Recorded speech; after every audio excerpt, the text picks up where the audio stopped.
Welcome to another episode of Reflect Inquiry. What happens when truths collide? This is my reflection today. And I'm not talking about when someone is lying or misinformed or when there's a simple misunderstanding.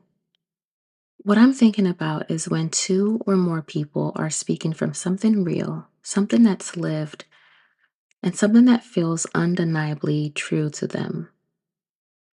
And almost immediately, we begin asking whose truth is right, which version is more accurate, whose reality should lead. And I think that's where tension begins. When truths collide, we rarely pause, we start to rank.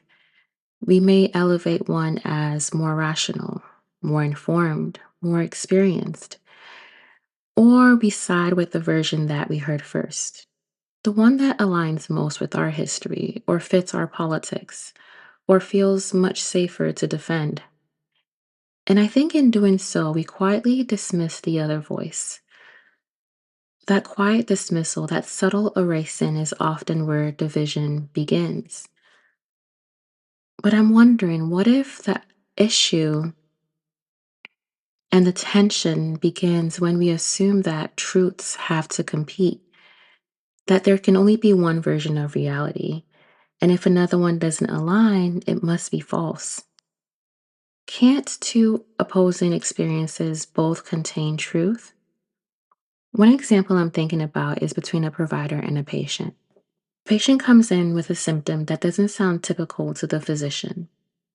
Here, the physician brings years of training, peer reviewed literature, population level data, patterns observed across many patients. That patient brings one lived body, a daily experience, a change that they've felt, a pattern that they've noticed. The research itself may reflect the majority, but that body reflects a single yet real story. And I think danger comes in when there's dismissal, in assuming that because something isn't widely documented, it can't possibly be true. Patterns may describe the majority, but that lived experience reveals the variation. I don't think these two are enemies. I think they can both carry truth. And I'm reflecting on this in relationships as well, where you may listen to one side of a story and it makes complete sense. You feel convinced and certain on who is right in this situation. But then you hear another side. You hear a different opinion, a different perspective, and suddenly complexity surfaces.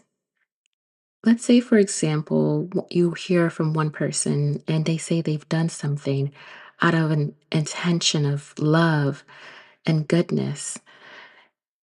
Then you hear from another person, and what they express is that the intention didn't match the action or the outcome. Instead, what they experienced was hurt. Now, the situation itself was the same, but both were speaking from their own truths, their own perspectives, and lived experience of a single situation.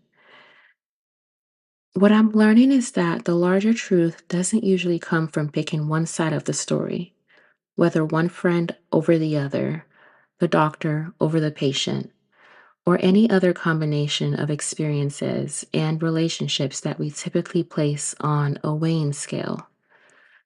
I'm seeing that the larger truth emerges from multiple lived experiences and in given space for the possibility that these different experiences can all hold truth. When there's an attempt to silence someone's truth, I think sometimes it leads people to gather, to search for agreement with like voices, with someone who understands for validation in what they know and feel to be true. But then narratives strengthen and division deepens. Each side believes that they are protecting truth, and the conflict here becomes about dominance. Whose story will prevail? Who is right? Whose truth is real?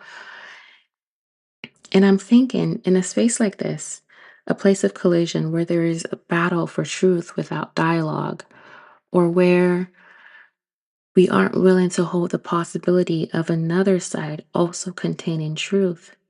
In a space like that, where there's simply division, can the fullness of truth ever fully be known? Maybe progress doesn't come from winning the narrative, but actually in widening it. When truths collide, perhaps the work isn't in choosing one, but in learning how to hold more. And the questions I'm leaving with during this reflection are like, what is or what if the greater danger isn't disagreement? What if it's in the impulse to silence what doesn't fit? What becomes possible when we listen long enough for complexity to surface? What if instead of asking whose truth is correct, we asked what might each one be revealing? What gaps does one perspective expose, and what assumptions does the other one challenge?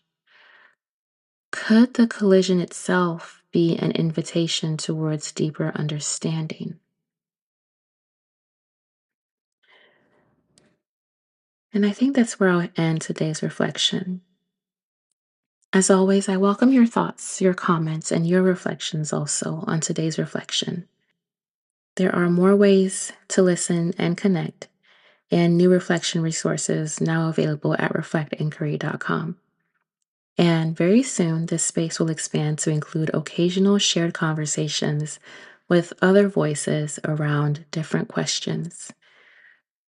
But until the next reflection, thank you so much for listening today. As always, I'm glad you're here.